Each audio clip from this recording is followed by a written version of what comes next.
Hello बच्चों, स्वागत है आपका एग्जाम डिकोडर में। आज मैं आपके लिए जो है कंप्लीट जीके जीएस का मास्टर वीडियो लेके आया हूं और इस मास्टर वीडियो में आप देखेंगे, हमने कहा एक आपका जो है पूरा कंक्लूजन जो है किया गया है। हमने कहा ये जो है इसमें सारे टॉपिक को कवर किया गया है। आप जैसे जैसे वीडियो को देखते जाएंगे आप खुद ही जान जाएंगे कि कौन कौन से क्वेश्चन को रखा गया इसमें। ठीक है, तो मैंने कहा ये एक मास्टर वीडियो है, अगर इस वीडियो को आप पूरा कर लेते हैं और हमने कहा और इसको फिर रिवाइज कर लेते हैं 2-3 बार, तो आपको अलग से पढ़ने की आवश्यकता नहीं होगी। ठीक है, तो पहला क्वेश्चन स्टार्ट करते हैं। पहला गुट निरपेक्ष आंदोलन कहाँ आयोजित हुआ? तो पहला गुट निरपेक्ष आंदोलन कहाँ आयोजित हुआ था, ये पूछा गया हमसे। तो ये कहाँ आयोजित हुआ था? ये आयोजित किया गया था आपका बेलग्रेड में। कहाँ पे? बेलग्रेड में। ठीक है, चलिए नेक्स्ट क्वेश्चन है, नेशनल स्कूल ऑफ ड्रामा कहाँ स्थित है? तो हमने कहा जो नेशनल स्कूल ऑफ ड्रामा है ये कहाँ पर स्थित है, ये पूछा गया हमसे। दिल्ली, मुंबई, भोपाल, कोलकाता। तो नेशनल स्कूल ऑफ ड्रामा जो स्थित है कहाँ पे है? ये दिल्ली में है। कहाँ पे है? दिल्ली में है national school of drama. Okay, next question, किसमें चांदी की मात्रा नहीं होती? किसमें चांदी की मात्रा नहीं होती? हार्न सिल्वर में, जर्मन सिल्वर में, रूबी सिल्वर में और हमने कहा लूनर कास्टिक में। तो हमने कहा जिसमें चांदी की मात्रा नहीं होती वो कौन सा सिल्वर होता है? German silver.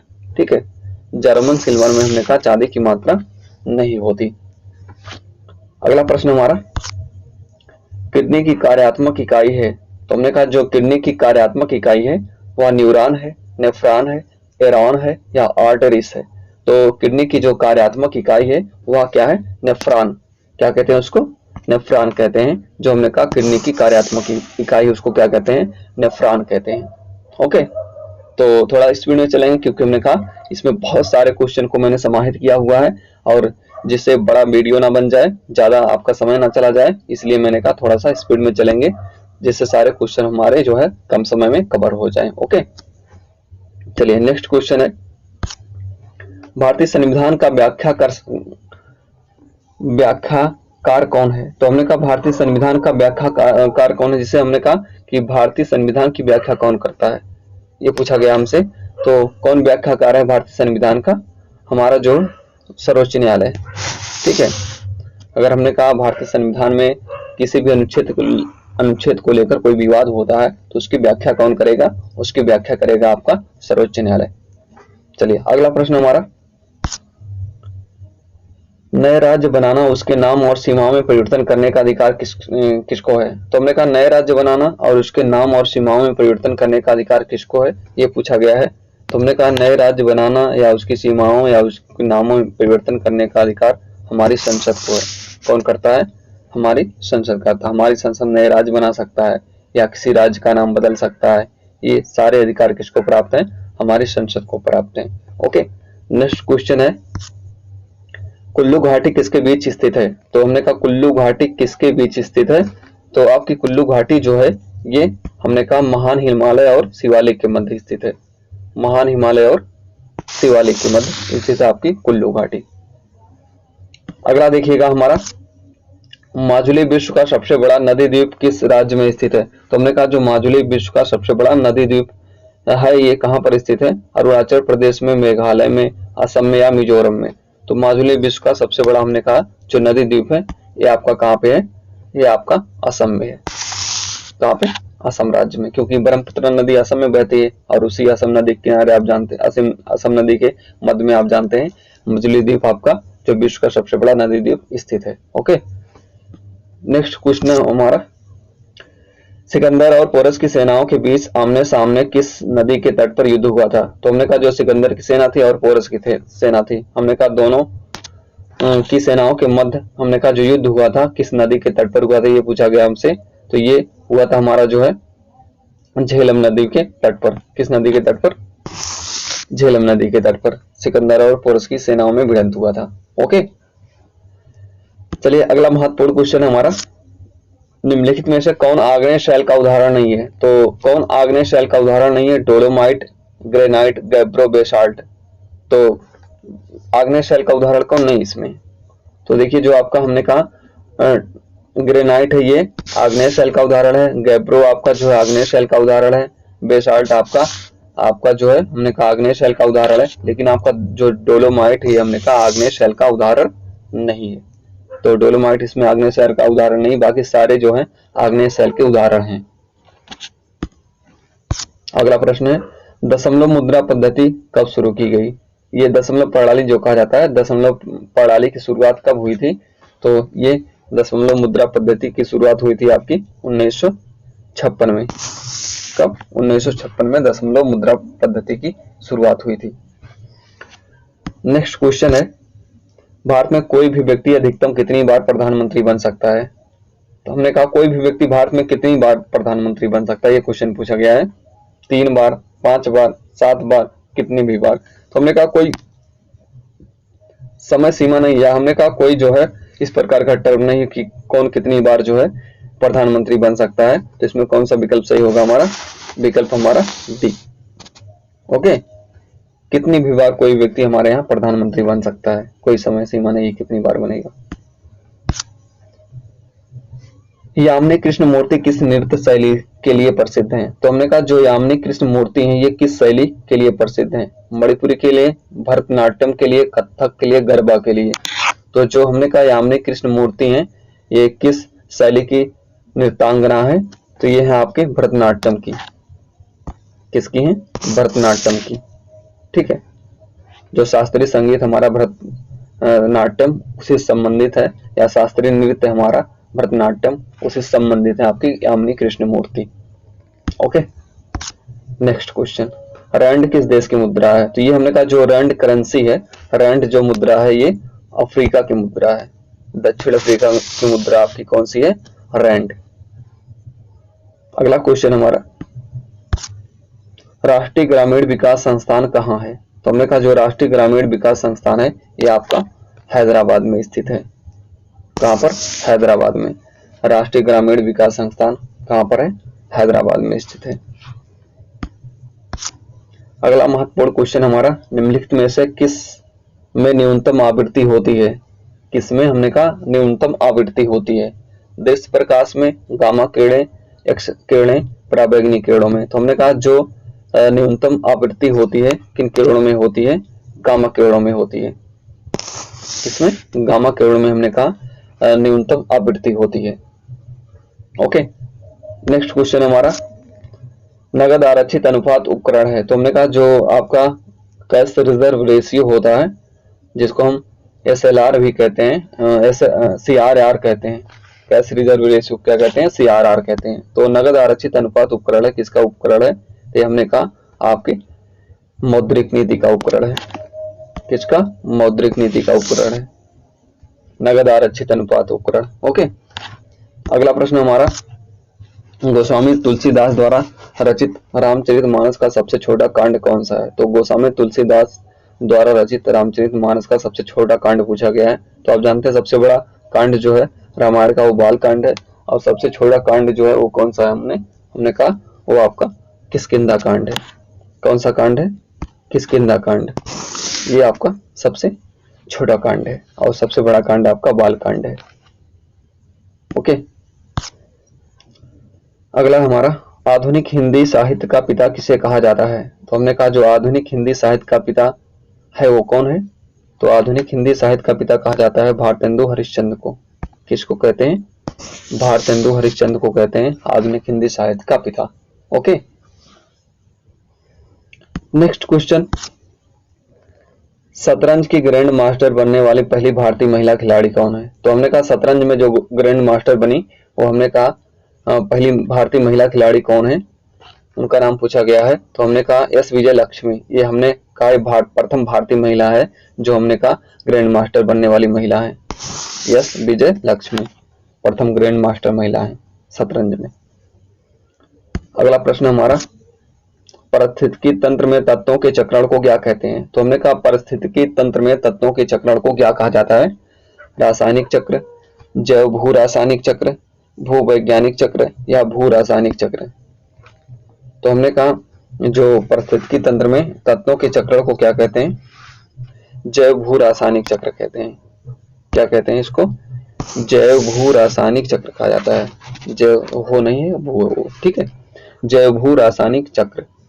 पारिस्थितिकी तंत्र में तत्वों के चक्रण को कहते हैं। मतलब जो सारे तात्पर्य है कि हमने कहा जो सारे तत्व हैं उसका एक चक्रण होता है, ठीक है, तो वो उस चक्र को कहते हैं जैव भू रासायनिक चक्र। अगला प्रश्न हमारा, इकोनॉमिक सर्वे किसके द्वारा प्रकाशित होता है? तो हमने कहा जो इकोनॉमिक सर्वे है ये किसके द्वारा प्रकाशित होता है? तो ये इकोनॉमिक सर्वे हमने कहा प्रत्येक वर्ष आपका जो है वित्त मंत्रालय जारी करता है। कौन जारी करता है? आपका वित्त मंत्रालय जारी करता है। आर्थिक सर्वेक्षण जिसको हम कहते हैं। तो इकोनॉमिक सर्वे किसके द्वारा जारी किया जाता है? वित्त मंत्रालय के द्वारा जारी किया जाता है। नेक्स्ट क्वेश्चन है, चमेरा बांध किस नदी पर बनाया गया है? सतलुज नदी, रावी नदी, ब्यास नदी, चिनाब नदी। हमने कहा जो चमेरा बांध बनाया गया है ये आपके चिनाब नदी पर बनाया गया है। किस नदी पर? चिनाब नदी पर चमेरा बांध बनाया गया है। ओके, अगला प्रश्न हमारा, सर्वाधिक वर्षा कहां पर होती है? अमेजन बेसिन में, गंगा बेसिन में, साइबेरिया बेसिन में या वांगो बेसिन में? तो सर्वाधिक वर्षा आपकी कहां पर होती है? अमेजन बेसिन में। आपका सही विकल्प होगा ए, अमेजन बेसिन। क्योंकि आप जानते हैं अमेजन बेसिन आपका कहां पड़ता है? भूमध्य रेखा पर। पृथ्वी के बीच बीच जो रेखा गुजरती है उसको हम कहते हैं भूमध्य रेखा। और भूमध्य रेखा पर आप जानते हैं सर्वाधिक वर्षा होती है, क्योंकि तापमान वहां ज्यादा रहता है, तो वर्षा भी वहीं पर ज्यादा होगी जहां पर तापमान ज्यादा रहता है। तो अमेजन बेसिन हमने कहा सर्वाधिक वर्षा होती है कहां पर? अमेजन बेसिन में होती है। चलिए, लोकसभा चुनाव में उम्मीदवार बनने के लिए न्यूनतम आयु है? तो हमने कहा जो लोकसभा चुनाव में उम्मीदवार बनने के लिए न्यूनतम आयु कितनी है? 21 वर्ष, 25 वर्ष, 18 वर्ष, 23 वर्ष। तो आप जानते हैं वोट देने के लिए आयु होती है आपकी 18 वर्ष। बाकी हमने कहा विधान परिषद में सदस्य बनने के लिए 30 वर्ष, राज्यसभा में सदस्य बनने के लिए 30 वर्ष। लेकिन हमने कहा जो लोकसभा में अगर आपको उम्मीदवार बनना है, आपको सांसद बनना है, तो उसके लिए कितनी उम्र चाहिए? 25। लोकसभा का चुनाव लड़ना चाहते हैं आप, तो उस प्रत्याशी की उम्र कितनी होनी चाहिए? कम से कम 25 वर्ष होनी चाहिए। चलिए, अगला प्रश्न हमारा, भारतीय संविधान को माना गया है संघीय, एकात्मक, संसदीय, रूप विधान में संघीय और हमने कहा भावना में एकात्मक। तो हमने कहा भारतीय संविधान को क्या माना गया है? संघीय, एकात्मक या संसदीय माना गया है। तो देखिए ये हमने कहा रूप विधान में जो हमने कहा संघीय है और भावना में एकात्मक है। आपका हमने कहा जो आपका भारतीय संविधान है, ऑप्शन डी, रूप विधान में संघीय और भावना में एकात्मक भारतीय संविधान को माना गया है। अगला क्वेश्चन हमारा, भारतीय संविधान के किस अनुच्छेद में कहा गया है कि प्रधानमंत्री की नियुक्ति राष्ट्रपति द्वारा की जाएगी? तो हमने कहा प्रधानमंत्री की नियुक्ति जो है राष्ट्रपति द्वारा की जाएगी। ये किस अनुच्छेद में कहा गया है? 81, 59, 75, 80। तो ये कहा गया है किस अनुच्छेद में? अनुच्छेद 75 में कहा गया है कि भारत के प्रधानमंत्री की नियुक्ति किसके द्वारा की जाएगी? भारत के राष्ट्रपति द्वारा की जाएगी। यह आपसे पूछा जाता है कि भारत के प्रधानमंत्री की नियुक्ति कौन करता है? तो भारत के प्रधानमंत्री की नियुक्ति भारत का राष्ट्रपति करता है, या अन्य मंत्रियों की भी नियुक्ति भारत का राष्ट्रपति करता है। जो सारे मंत्री बनाए जाते हैं उनकी नियुक्ति कौन करता है? भारत का राष्ट्रपति ही करता है। अगला क्वेश्चन हमारा, विटामिन 2 का रासायनिक नाम क्या है? तो विटामिन 2 का रासायनिक नाम क्या है? Thiamine, retinol, ascorbic acid, riboflavin. तो विटामिन 2 का जो हमने कहा रासायनिक नाम है वो क्या है आपका? रेटिनॉल है। क्या है? रेटिनॉल है विटामिन 2 का रासायनिक नाम। सॉरी, रेटिनॉल नहीं, थायमिन कहते हैं इसको। क्या कहते हैं? थायमिन। विटामिन 2 का रासायनिक नाम क्या है? थायमिन। अगला प्रश्न हमारा, इकोनॉमिक सर्वे किसके द्वारा प्रकाशित होता है? तो हमने कहा इकोनॉमिक सर्वे किसके द्वारा प्रकाशित होता है? रिजर्व बैंक ऑफ इंडिया के द्वारा, योजना आयोग के द्वारा, वित्त मंत्रालय के द्वारा, भारतीय सांख्यिकी संस्थान के द्वारा। तो इकोनॉमिक सर्वे किसके द्वारा प्रकाशित होता है? तो अभी इस प्रश्न को मैंने बताया था आपको कौन सा सही होगा। ये आपका सही आंसर होगा वित्त मंत्रालय। चलिए, अगला प्रश्न हमारा, महात्मा गांधी कैसी अर्थव्यवस्था के पक्षधर थे? तो हमने कहा महात्मा गांधी कैसी अर्थव्यवस्था को देखना चाहते थे? स्थानीय, विकेंद्रीकृत, वैश्वीकृत, निजीकृत, उदारीकरण। इसमें तो 5 ऑप्शन हो गए हैं। तो हमने कहा महात्मा गांधी कैसी अर्थव्यवस्था के पक्षधर थे? तो ये हमने कहा विकेंद्रीकृत अर्थव्यवस्था के पक्षधर थे। कैसे?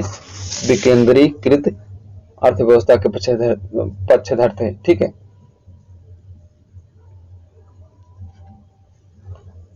अगला प्रश्न हमारा, लोकसभा चुनाव में उम्मीदवार बनने के लिए न्यूनतम आयु यह हो गया हमारा, किसके प्रयोग के जरिए धातु की उच्च शुद्धता प्राप्त की जा सकती है? हमने कहा किसके प्रयोग के जरिए धातु की शुद्धता, उच्च शुद्धता प्राप्त की जा सकती है, मतलब धातु को अच्छा से शुद्ध किया जा सकता है, किसके द्वारा ये पूछा गया है। तो ऑप्शन ए हमारा थर्माइट प्रक्रिया के द्वारा, कार्बन न्यूनीकरण के द्वारा, हाइड्रोजन न्यूनीकरण के द्वारा, विद्युत अपघटनी न्यूनीकरण के द्वारा। ठीक है, तो ये जो सही आंसर होगा, हमने कहा जो शुद्ध धातु प्राप्त किया जा सकता है वो आपका, हमने कहा विद्युत अपघटनी न्यूनीकरण के द्वारा। किसके द्वारा? विद्युत अपघटनी न्यूनीकरण के द्वारा। ये प्रक्रिया गलत लिखा गया है, तो थर्माइट प्रक्रिया, कार्बन न्यूनीकरण, हाइड्रोजन न्यूनीकरण, सही विकल्प कौन सा होगा? विद्युत अपघटनी न्यूनीकरण के द्वारा शुद्ध, हमने कहा आपका धातु प्राप्त किया जा सकता है। अगला क्वेश्चन हमारा, मनुष्य के शरीर की सबसे बड़ी ग्रंथि है। तो हमने कहा जो मनुष्य के शरीर की सबसे बड़ी ग्रंथि है वो कौन सी है? लीवर, अग्नाशय, पीयूष ग्रंथि, अधिवृक्क ग्रंथि। तो मनुष्य के शरीर की जो सबसे बड़ी ग्रंथि कौन सी है? वह लीवर है, इसको हम यकृत कहते हैं। ठीक है, ये मनुष्य के शरीर की सबसे बड़ी ग्रंथि है। अगला प्रश्न हमारा, संविधान के किस अनुच्छेद के द्वारा भारत सरकार ने भारत रत्न और पद्मश्री को प्रारंभ किया है? तो हमने कहा जो भारत रत्न दिया जाता है या हमने कहा पद्मश्री दिए जाते हैं, ये किस अनुच्छेद के तहत हमें प्रदान किए जाते हैं, या हमने कहा भारत के किसी नागरिक को, या हमने कहा विदेशी किसी नागरिक को प्रदान किया जाता है। तो ये जो भारत रत्न प्रदान किया जाता है अनुच्छेद 18 के तहत, किस अनुच्छेद के तहत? अनुच्छेद 18 के तहत। आप जानते हैं अनुच्छेद 18 में क्या है? उपाधियों का अंत, मतलब कोई भी व्यक्ति हमारे यहाँ उपाधि धारण नहीं कर सकता, लेकिन हमने कहा भारत के जो सर्वोच्च सम्मान है वो प्राप्त कर सकता है इस अनुच्छेद के तहत। ओके, नेक्स्ट क्वेश्चन हमारा, केंद्रीय उपोषण संस्थान स्थित है। तो केंद्रीय उपोषण संस्थान कहाँ पर स्थित है? तो ये जो केंद्रीय उपोषण संस्थान है ये आपका लखनऊ में स्थित है। कहाँ पे? लखनऊ में स्थित है केंद्रीय उपोषण संस्थान। ओके, नेक्स्ट क्वेश्चन, संविधान के किस अनुच्छेद के द्वारा भारत सरकार ने भारत रत्न और पद्मश्री को प्रारंभ किया है? संविधान के किस अनुच्छेद के द्वारा भारत सरकार ने भारत रत्न और पद्मश्री को प्रारंभ किया है? तो अनुच्छेद 15, अनुच्छेद 16, अनुच्छेद, ये क्वेश्चन हो गया अनुच्छेद 18 मैंने बताया इसका ना। अगला क्वेश्चन है, हरित क्रांति आंदोलन कब से कब तक चला? तो हरित क्रांति आंदोलन हमने कहा कब से कब तक चला है? तो ये 1967 से लेकर 1990 तक चला है। हरित क्रांति का आंदोलन कब से कब तक चला? हमने कहा 1967 से लेकर 1990 तक। ओके, नेक्स्ट क्वेश्चन है, पूर्ति अपने मांग का सृजन स्वयं करती है, यह किसका कथन है? तो हमने कहा जो पूर्ति है अपने मांग का सृजन, जो सप्लाई है वो डिमांड का हमने कहा स्वयं सृजन करती है। तो ये किसका कथन ये पूछा गया हमसे, और ये कथन हमने कहा जेबी से का। किसका है? जेबी से का है कि पूर्ति मांग अपना सृजन, पूर्ति अपने मांग का सृजन स्वयं करती है। ये कथन किसका है? जेबी से का है। चलिए बच्चों, अगला प्रश्न हमारा, भगत सिंह राजगुरु सुखदेव को फांसी कब दी गई? तो भगत सिंह राजगुरु सुखदेव को फांसी कब दी गई? 1929 में या 1930 में या 1929 में या हमने कहा 1928 में। तो देखिए इसमें 1931 होना चाहिए था, इसमें नहीं है, तो हमारा ये 1929 को इसको बना लीजिए आपको 1931। तो हमने कहा भगत सिंह राजगुरु सुखदेव को फांसी कब दी गई थी? 1931 में दी गई। ये आपका विकल्प होगा सही कौन सा? सी वाला। अगला क्वेश्चन हमारा, गदर पार्टी के नेता थे। तो गदर पार्टी के नेता कौन थे? लाला हरदयाल, भगत सिंह या श्याम कृष्ण शर्मा या हमने कहा मैडम कामा। श्याम कृष्ण वर्मा होता, शर्मा नहीं होता। तो हमने कहा जो गदर पार्टी के नेता थे वो कौन थे? लाला हरदयाल थे।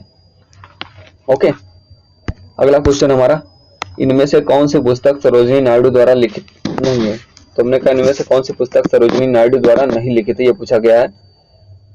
The broken wing, the golden threshold, the bird of time the golden bird. तो जो हमने कहा इसमें श्रीमती सरोजिनी नायडू द्वारा नहीं लिखा गया है वो है हमारा option D, the golden bird. ये सरोजिनी नायडू ने नहीं लिखा। बाकी the broken wing, the golden threshold, the bird of time, ये सारी पुस्तकों को किसने लिखा है? सरोजिनी नायडू ने लिखा है। ओके, अगला प्रश्न हमारा, वन्य जीव सप्ताह कब मनाया जाता है? वन्य जीव सप्ताह कब मनाया जाता है? ऑप्शन ए हमारा 12 से 19 जनवरी, 2 से 8 अक्टूबर, 7 से 15 नवंबर या 21 से 29 मार्च। तो वन्य जीव सप्ताह कब मनाया जाता है? ये मनाया जाता है 2 से 8 अक्टूबर के मध्य में।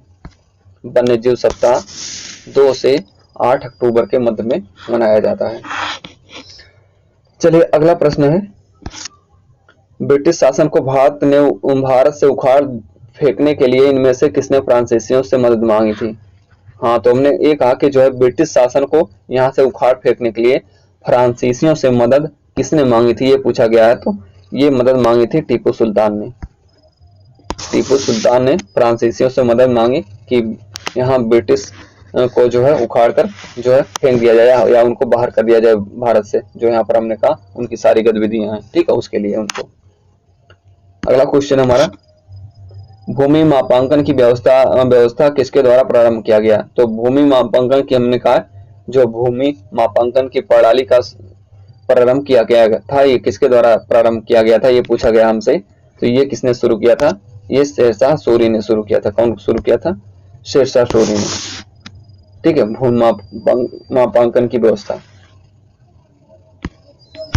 अगला प्रश्न हमारा, मनुष्य जीवन का सर्वोत्तम अर्थ कैबल्य है, किसका तात्पर्य है? जिसका तात्पर्य क्या है? तो मनुष्य जीवन का सर्वोत्तम अर्थ क्या है? कैबल्य है, जिसका तात्पर्य क्या है? इच्छाओं पर विजय प्राप्त कर लेना, दूसरों की सेवा करना, दूसरों को शिक्षा देना, दूसरों का अनुसरण करना। तो कैबल्य का अर्थ होता, हमने कहा, इच्छाओं पर विजय प्राप्त कर लेना। क्या होता है इसका अर्थ? इच्छाओं पर विजय प्राप्त कर लेना कैबल्य का अर्थ होता है, ठीक है। अगला प्रश्न हमारा, भारतीय पशु चिकित्सा अनुसंधान परिषद है। भारतीय पशु चिकित्सा अनुसंधान परिषद कहाँ पे स्थित है? तो ये हमने कहा स्थित है आपका बरेली में। कहाँ पे? बरेली में स्थित है भारतीय पशु चिकित्सा अनुसंधान परिषद। अगला क्वेश्चन हमारा, अलाई दरवाजा किस विश्व विरासत स्थल में है? तो अलाई दरवाजा आप जानते हैं कहाँ पे? दिल्ली के अंदर है। और किस विश्व विरासत स्थल में है? तो अलाई दरवाजा ये कुतुब मीनार में है। कहाँ में? कुतुब मीनार में। तो कुतुब मीनार में हमने कहा इसी में अलाई दरवाजा बना है। अगला क्वेश्चन हमारा, जब लोहे की कील को जंग लग जाए तो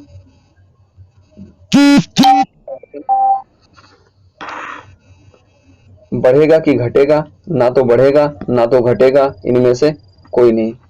तो मैंने कहा कि जो है जब लोहे की कील में जंग लग जाता है तो कील का वजन क्या होता है? तो कील का वजन बढ़ जाता है। किसी भी हमने कहा लोहे में अगर जो है जंग लगेगा तो उसका वजन क्या होगा? उसका वजन बढ़ेगा। तो उसका वजन क्या है? उसका वजन बढ़ता है।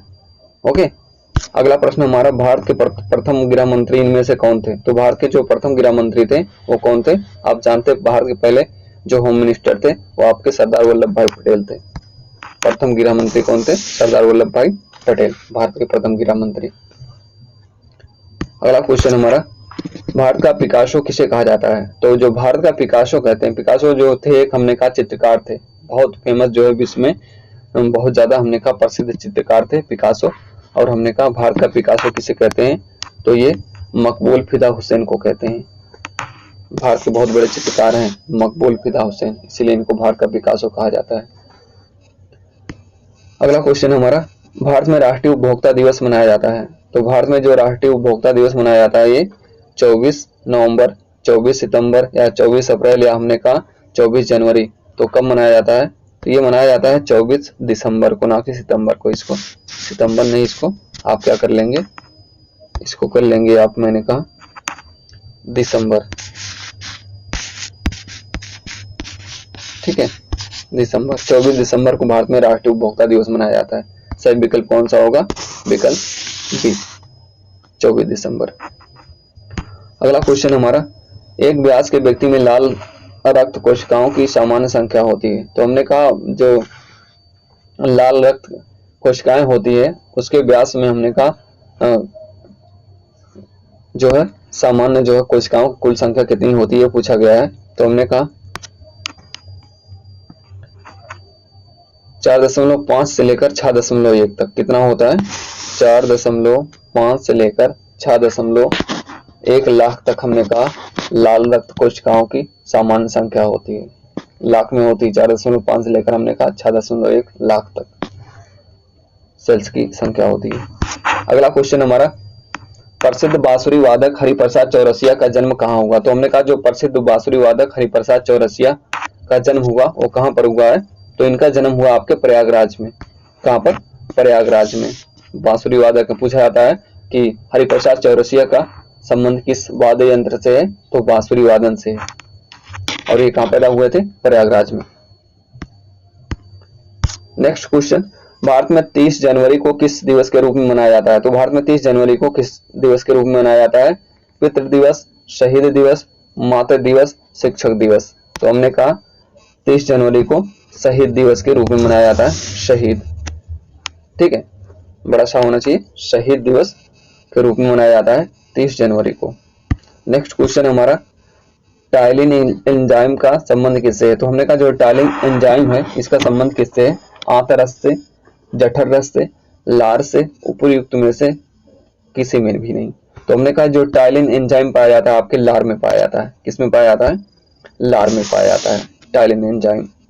ओके, नेक्स्ट क्वेश्चन हमारा, किसी विशेष भौगोलिक क्षेत्र में पाए जाने वाले पशु साम्राज्य को कहते हैं। तो हमने कहा किसी विशेष भौगोलिक क्षेत्र में पाए जाने वाले जो पशु साम्राज्य को क्या कहते हैं, फौना कहते हैं। क्या कहते हैं, अगर वनस्पति पूछा जाता तो उसको फ्लोरा कहते हैं, लेकिन यहाँ पर हमने कहा पशु पूछा गया है, पशु साम्राज्य, तो उसको क्या कहते हैं, उसको फौना कहते हैं। और अगर आपसे वनस्पतियों का साम्राज्य पूछा गया होता तो उसको क्या कहते हैं, फ्लोरा कहते। नेक्स्ट क्वेश्चन हमारा, गंडक सिंचाई परियोजना किन प्रदेशों की एक संयुक्त परियोजना है। तो हमने कहा जो गंडक सिंचाई परियोजना है ये आपके उत्तर प्रदेश और बिहार की संयुक्त सिंचाई परियोजना है। उत्तर प्रदेश और बिहार, पहला ऑप्शन सही होगा, उत्तर प्रदेश और बिहार की संयुक्त परियोजना है गंडक सिंचाई परियोजना। गंडक नदी पर हमने कहा ये परियोजना बनाई गई है। अगला प्रश्न हमारा, इंपीरियल बैंक ऑफ इंडिया को राष्ट्रीयकरण के पश्चात क्या नाम दिया गया। तो हमने कहा इंपीरियल बैंक ऑफ इंडिया का जब राष्ट्रीयकरण किया गया उसके बाद हमने कहा इसका नाम क्या हो गया, भारतीय स्टेट बैंक।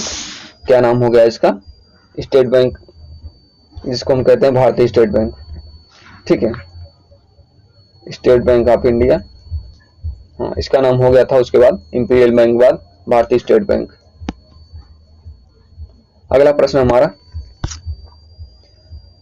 निम्न में से किस पर्वतीय स्थान की ऊंचाई समुद्र से सबसे अधिक है। तो समुद्र तल से हमने कहा किस पर्वत की ऊंचाई, पर्वतीय स्थान की ऊंचाई ज्यादा है। यहाँ पर ऊटी, दार्जिलिंग, शिमला, डलहौजी, ये सारे हमने कहा पर्वतीय स्थान है, या हमने कहा जो आपके पर्यटन स्थल होते हैं पर्वतीय क्षेत्र में, ये सारे पर्यटन स्थल हैं वहां पर। तो हमने कहा सबसे अधिक ऊंचाई समुद्र तल से किसकी, ये पूछा गया है, ऊटी, दार्जिलिंग, शिमला या डलहौजी। तो जो सबसे ऊंचाई पर स्थित हमने कहा वो है आपका दार्जिलिंग। ओके, अगला हमारा, जिन पेड़ों की पत्तियां ऋतु के अनुसार झड़ जाते हैं उन्हें क्या कहते हैं। तो जिन पेड़ों की पत्तियां आप जानते हैं ऋतु के अनुसार झड़ जाते हैं उन्हें पर्णपाती वन कहा जाता है। कौन सा वन कहते हैं उनको कहते हैं पर्णपाती वन। पर्णपाती वन कहा जाता है। जो हमने कहा वनस्पतियां अपनी पत्तियां गिरा देती हैं मौसम के अनुसार, उनको पर्णपाती वन कहते हैं। चलिए नेक्स्ट क्वेश्चन है, गांधी जी ने 1904 में डरबन के बाहर किस नाम से सामुदायिक क्रियाशील मठ की स्थापना की थी। डरबन नहीं है, डरबन है, जो अफ्रीका में पड़ता है, डरबन शहर, उसको डरबन कहते हैं। तो हमने कहा 1904 में हमने कहा किस क्रियाशील मठ की स्थापना की थी गांधी जी ने, तो उसको कहते हैं फिनिक्स आश्रम। क्या कहते हैं उसको, फिनिक्स आश्रम। तो आपसे पूछा जाता है गांधी जी ने जो है अफ्रीका में किस आश्रम की स्थापना की थी, तो उसको कहते हैं फिनिक्स आश्रम की स्थापना 1904 में डरबन के अंदर। अगला क्वेश्चन हमारा, इनमें से कौन मुगल सम्राट अनपढ़ था। तो आप जानते हैं अकबर जो है अनपढ़ था, तो मुगल सम्राट कौन अनपढ़ था, अकबर। अगला प्रश्न हमारा, वंदे मातरम पत्रिका की स्थापना किसने की थी। वंदे मातरम पत्रिका की स्थापना किसने की? अरबिंदो घोष, विपिन चंद्र पाल, गणेश शंकर विद्यार्थी और गांधी जी। तो हमने कहा जो आपकी पत्रिका है वंदे मातरम पत्रिका, इसकी स्थापना हमने कहा अरविंद घोष ने की थी। किसने? अरविंद घोष ने वंदे मातरम पत्रिका की स्थापना। अगला क्वेश्चन हमारा, स्वीडन की राजधानी का नाम क्या है? तो स्वीडन की राजधानी क्या है? स्टॉकहोम या लग्जमबर्ग, मैड्रिड या बर्न? तो हमने कहा जो स्टॉकहोम की राजधानी है वो कौन सी है? वो है आपकी स्टॉकहोम। स्वीडन की राजधानी क्या है? स्टॉकहोम है। अगला महत्वपूर्ण क्वेश्चन हमारा, भारतीय दलहन अनुसंधान संस्थान अवस्थित है। तो जो भारतीय दलहन अनुसंधान संस्थान स्थित ये कहाँ पर स्थित है? आपके कानपुर में है। भारतीय दलहन अनुसंधान संस्थान कहाँ? कानपुर में। नाबार्ड की स्थापना किस वर्ष हुई? तो जो नाबार्ड की स्थापना हुई है 1982 में हुई है। कब हुई है? 1982 में नाबार्ड स्थापित किया गया है। नाबार्ड क्या हमने कहा? जो ग्रामीण इलाके में हमने कहा कृषि के लिए जो ऋण देता है उसको नाबार्ड कहा गया है। कृषि के लिए ऋण देने वाला ग्रामीण क्षेत्रों में कौन सा बैंक है? नाबार्ड है। इसकी स्थापना हुई है 1982 में।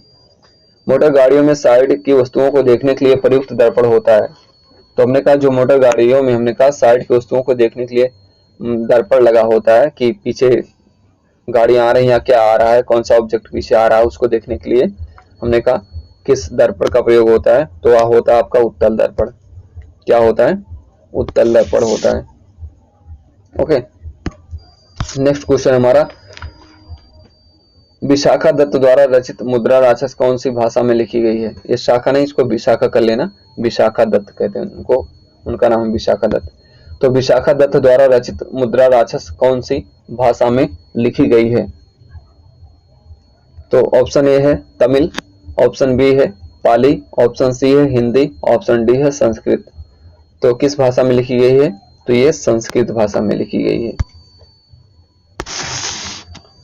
मुद्रा राक्षस। ओके, अगला क्वेश्चन हमारा, कौन सा अंग वसा को तोड़कर कोलेस्ट्रॉल में बदलता है? तो कौन सा अंग हमने कहा वसा को तोड़कर कोलेस्ट्रॉल में बदलता है? तो ये आपका कौन सा अंग है? ये आपका यकृत। कौन सा है? यकृत। आपका लीवर ही हमने कहा वसा को तोड़कर कोलेस्ट्रॉल में बदलता है। उसको वसा को किस में बदलता है? कोलेस्ट्रॉल में, यकृत। अगला प्रश्न हमारा, किस तापमान पर पानी का घनत्व अधिकतम होता है? तो हमने कहा किस तापमान पर पानी का घनत्व जो है अधिकतम होगा?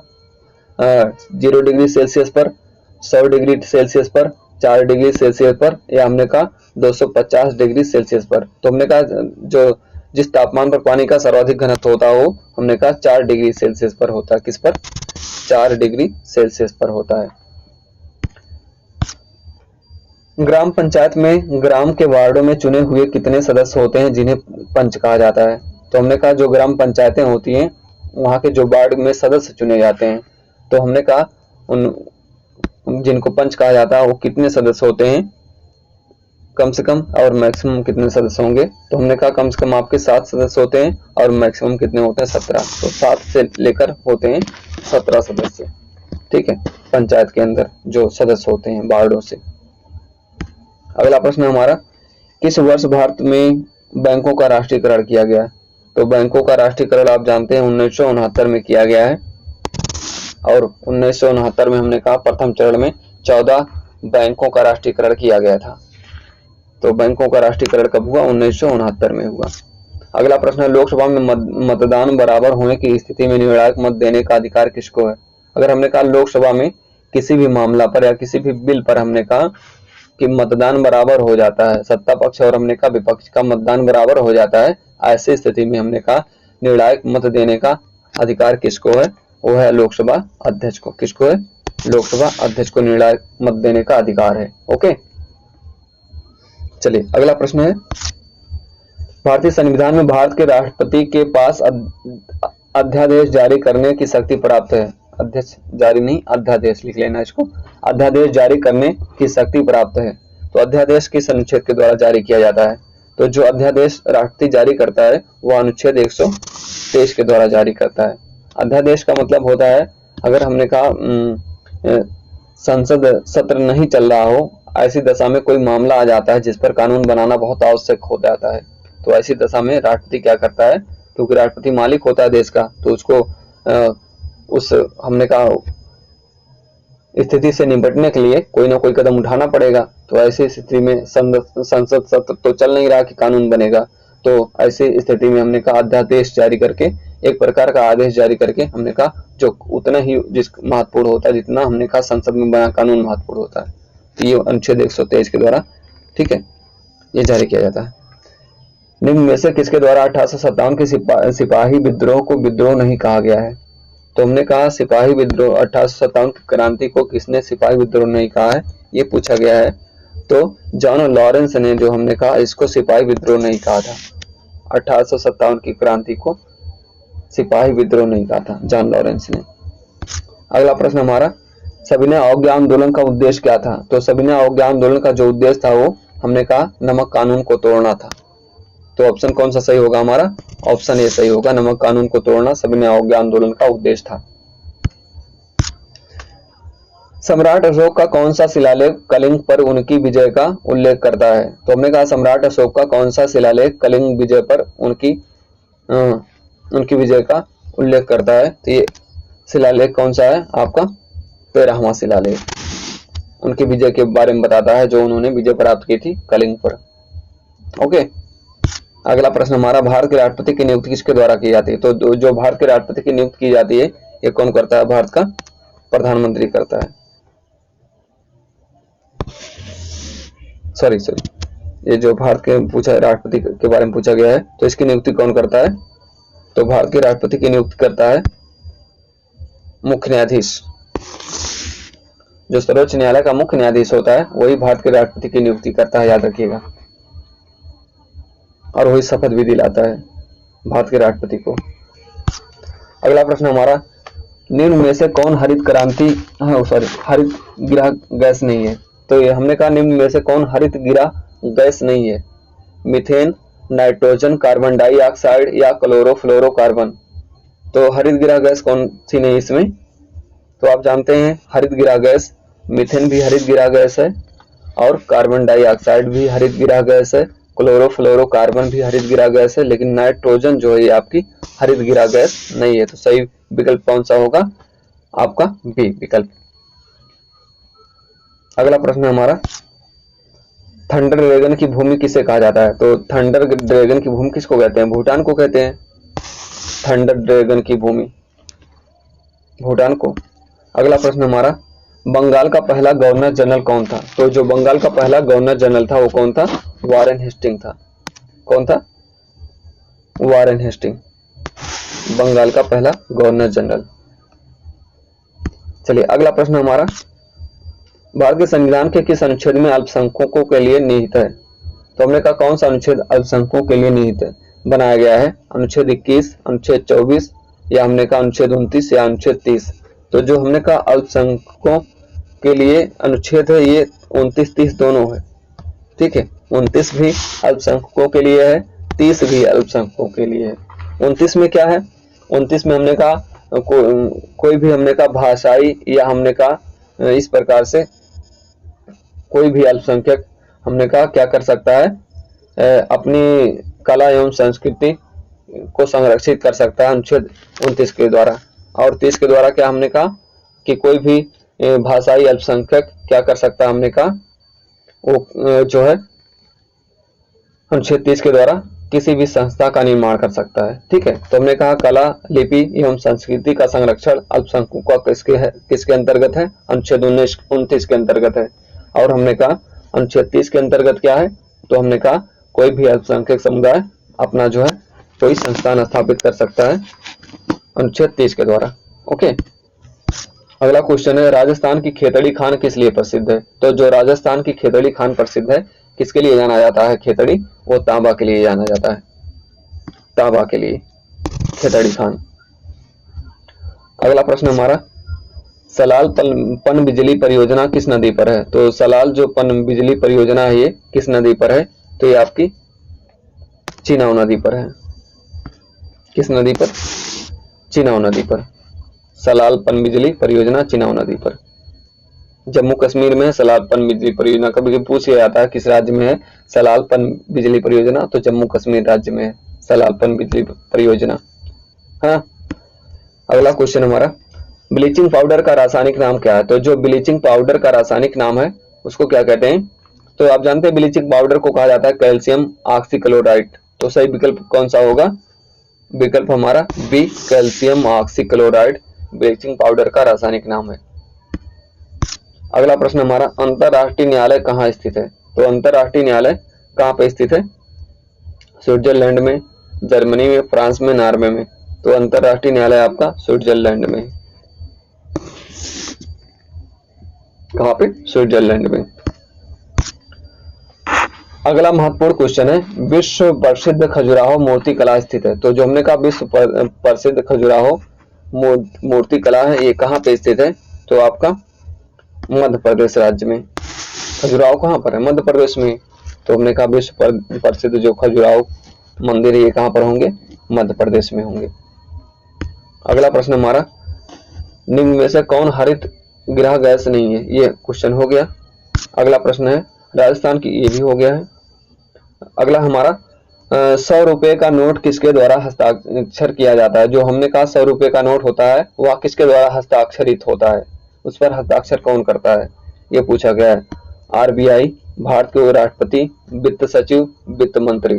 तो 100 रुपए के नोट पर कौन हस्ताक्षर करेगा? इस पर हस्ताक्षर होता है, हमने कहा आरबीआई का। किसका हस्ताक्षर होता है? आरबीआई का हस्ताक्षर होता है 100 रुपए के नोट पर। ओके। अगला प्रश्न हमारा, भारतीय नागरिकों को आर्थिक न्याय प्रदान करता है। तो जो हमारे भारतीय नागरिक होंगे उनको आर्थिक न्याय कौन प्रदान करता है? मौलिक अधिकार या मौलिक कर्तव्य, नीति निर्देशक तत्व या इनमें से कोई नहीं। तो जो भारतीय नागरिकों को हमने कहा आर्थिक न्याय प्रदान करता है वह नीति निर्देशक तत्व प्रदान करता है। नीति निर्देशक तत्वों में ही कहा गया है कि आर्थिक न्याय के बारे में अनुच्छेद 38 में कहा गया है कि आर्थिक न्याय प्रदान किया जाएगा प्रत्येक नागरिक को। ठीक है। अगला प्रश्न हमारा, इनमें से कौन हड़प नीति का कट्टर समर्थक था? तो आप जानते हैं राज्य हड़प नीति का कट्टर समर्थक कौन था? लॉर्ड डलहौजी था। कौन था? लॉर्ड डलहौजी था ना, जो राज्य हड़प नीति का समर्थक था, लॉर्ड डलहौजी। अगला प्रश्न हमारा, काकोरी कांड से संबंधित संस्था है। तो हमने कहा काकोरी कांड से संबंधित संस्था कौन सी है? अनुशीलन समिति, गदर पार्टी, अभिनव भारत या हिंदुस्तान रिपब्लिकन एसोसिएशन। तो जो काकोरी कांड से संबंधित संस्था, काकोरी कांड से जो लोग जुड़े हुए थे उन्होंने एक संस्था बनाई थी, उसको क्या कहते थे? HRA, हिंदुस्तान रिपब्लिक एसोसिएशन, जिसको हम कहते हैं HRA। ओके। तो सही विकल्प कौन सा होगा हमारा? D, Hindustan Republican association Kakori कांड से संबंधित संस्था है। अगला प्रश्न है, नागार्जुन बांध किस नदी पर बना हुआ है? तो नागार्जुन बांध आपका किस नदी पर बना है? तो ये गोदावरी, गंगा, कावेरी, सतलज। वैसे देखिए जो है, जो आपका नागार्जुन बांध बना है ये आपका किस नदी पर बना है? तो ये बना है आपका गोदावरी पे नहीं, ये बना है आपका कृष्णा पर। किस नदी पर? कृष्णा नदी पर। ठीक है। तो ये विकल्प कर लेना आप, ये विकल्प सही होगा। कौन सी नदी? नागार्जुन बांध किस पर बना है? कृष्णा नदी पर बना है। अगला प्रश्न हमारा, केवलादेव पक्षी अभयारण्य किस राज्य में है? तो जो केवलादेव हमने का पक्षी अभयारण्य किस राज्य में है? ये आपका केवलादेव पक्षी अभयारण्य आपका राजस्थान में है। तो सही विकल्प कौन सा होगा? विकल्प सी, राजस्थान। ओके। अगला प्रश्न है, मौर्यकालीन भारत के विवरण वाली इंडिका के लेखक कौन है? तो जो मौर्यकालीन भारत के विवरण के बारे में बताती है पुस्तक वह है इंडिका। तो इंडिका के लेखक कौन है? तो इसके लेखक है मेगस्थनीज। कौन है? मेगस्थनीज, जो मौर्य दरबार में आए थे चंद्रगुप्त मौर्य के, मेगस्थनीज। ओके। अगला प्रश्न हमारा, स्वतंत्र भारत के प्रथम राष्ट्रपति कौन थे? तो स्वतंत्र भारत के प्रथम राष्ट्रपति कौन थे? डॉक्टर राजेंद्र प्रसाद स्वतंत्र भारत के प्रथम राष्ट्रपति थे। उपराष्ट्रपति पूछा जाता है तो आप बताते सर्वपल्ली राधाकृष्णन, ये भारत के प्रथम उपराष्ट्रपति थे। अगला प्रश्न है कालाहारी मरुस्थल किस देश में स्थित है? तो कालाहारी मरुस्थल किस देश में? अफ्रीका में है, नामीबिया में है, बोत्सवाना में है या जाम्बिया में? तो कालाहारी मरुस्थल जो हमने कहा ये आपका कहाँ पे? बोत्सवाना में है कालाहारी मरुस्थल। बहुत पूछा जाता है कालाहारी मरुस्थल कहाँ पे है, तो ये कालाहारी मरुस्थल आपका बोत्सवाना में है। अगला प्रश्न हमारा भारत में आर्थिक नियोजन का स्वरूप है। तो जो हमने कहा भारत में आर्थिक नियोजन का स्वरूप कैसा है? विकेंद्रीकृत है, समाजवादी और पूंजीवादी है, मिश्रित है या समाजवादी है? तो भारत में हमने कहा आर्थिक नियोजन का स्वरूप कैसा है? मिश्रित है। ओके, मिश्रित अर्थव्यवस्था भारत में अपनाई गई है। अगला प्रश्न है सबसे छोटा महासागर कौन सा है? तो जो सबसे छोटा महासागर है वो कौन सा है? तो सबसे छोटा महासागर आर्कटिक महासागर है। आर्कटिक महासागर ये सबसे छोटा महासागर है। ओके, नेक्स्ट क्वेश्चन है तारे टिमटिमाते हैं। जो आपको तारे टिमटिमाते हुए दिखाई देते हैं तो क्या कारण है? यही पूछा गया है। अपवर्तन के कारण, परावर्तन के कारण, ध्रुवण के कारण या हमने कहा प्रकीर्णन के कारण? तो आपको जो आसमान में तारे टिमटिमाते हुए दिखाई देते हैं ये अपवर्तन के कारण दिखाई देते हैं। किस कारण? अपवर्तन के कारण दिखाई देते हैं टिमटिमाते हुए। नेक्स्ट क्वेश्चन है हमारा राष्ट्रपति के चुनाव संबंधी विवाद के लिए सलाह ली जाती है। तो राष्ट्रपति के चुनाव संबंधी जो हमने कहा विवाद होगा तो किसे सलाह लिया जाएगा? जैसे हमने कहा राष्ट्रपति का चुनाव हो रहा है और कोई विवाद हो गया तो उसके विवाद से संबंधित जो है सलाह किससे लिया जाएगा? तो ये सलाह लिया जाएगा सर्वोच्च न्यायालय से, सर्वोच्च न्यायालय द्वारा। अगला प्रश्न हमारा भारत में राष्ट्रपति चुना जाता है तो भारत में राष्ट्रपति कैसे चुना जाता है? जनता द्वारा, संसद द्वारा, राज्यसभा सदस्य द्वारा, निर्वाचित सांसदों एवं राज्यसभा सदस्यों द्वारा? तो भारत में राष्ट्रपति कैसे चुना जाता है? जनता तो चुनती नहीं, ना तो संसद चुनती है। तो ये जो चुना जाता है हमारा राष्ट्रपति, भारत में राष्ट्रपति का चुनाव होता है उसमें जो निर्वाचित सांसदों एवं राज्यसभा सदस्य होते हैं। जितने सांसद होंगे वो वोट देंगे राष्ट्रपति के चुनाव में और हमने कहा जितने हमने कहा राज्यसभा के सदस्य होंगे वो वोट देंगे राष्ट्रपति के चुनाव में। ओके, अगला प्रश्न हमारा देश की पहली पुलिस ड्रोन सेवा किसके द्वारा शुरू किया गया? तो हमने कहा जो देश की पहली पुलिस ड्रोन सेवा शुरू किया गया है किसके द्वारा शुरू किया गया है? चेन्नई पुलिस के द्वारा, दिल्ली पुलिस के द्वारा, मुंबई पुलिस के द्वारा और लखनऊ पुलिस के द्वारा। तो जो पुलिस ड्रोन सेवा शुरू किया गया है किस पुलिस ने शुरू किया है? चेन्नई पुलिस ने शुरू किया है। देश की पहली पुलिस ड्रोन सेवा किसने शुरू किया है? चेन्नई पुलिस ने शुरू किया है। चलिए अगला क्वेश्चन हमारा समलैंगिकता को अपराध की श्रेणी में शामिल करने वाला देश कौन है? समलैंगिकता को अपराध की श्रेणी में शामिल करने वाला देश कौन है? तो ये देश है आपका श्रीलंका। वहां अपराध घोषित कर दिया गया है समलैंगिकता को, श्रीलंका में। ओके, चलिए तो हमने कहा ये सारे प्रश्न थे आपके जीके जीएस के, जो हमने कहा कंप्लीट एक मास्टर वीडियो है अपने आप में जीके जीएस का। ठीक है, हमने कहा इसको आप अच्छे से पूरा वीडियो पढ़िए और उसके बाद हमने कहा 2-3 बार इसी को रिवाइज करिए। तो ये हमने कहा आपका जो है एक बहुत जो है पुख्ता एक वीडियो हो जाएगा आपके लिए। और जो जब भी आप कोई भी एग्जाम देंगे तो यही सारे क्वेश्चन हमने कहा ज्यादातर आपको मिलेंगे। ठीक है, जहां से आपको जीके और जीएस पूछा जाता है। तो ये हमने कहा वीडियो आपका जो है मास्टर वीडियो है और हमने कहा इसको एक नहीं हमने कहा 2-3 बार देखिए और 2-3 बार देखेंगे तो आपके सारे क्वेश्चन जो है कंठस्थ हो जाएंगे। ठीक है, तो चलिए वीडियो को देखने के लिए धन्यवाद। अगले वीडियो में दोबारा मिलते हैं। Thank you very much.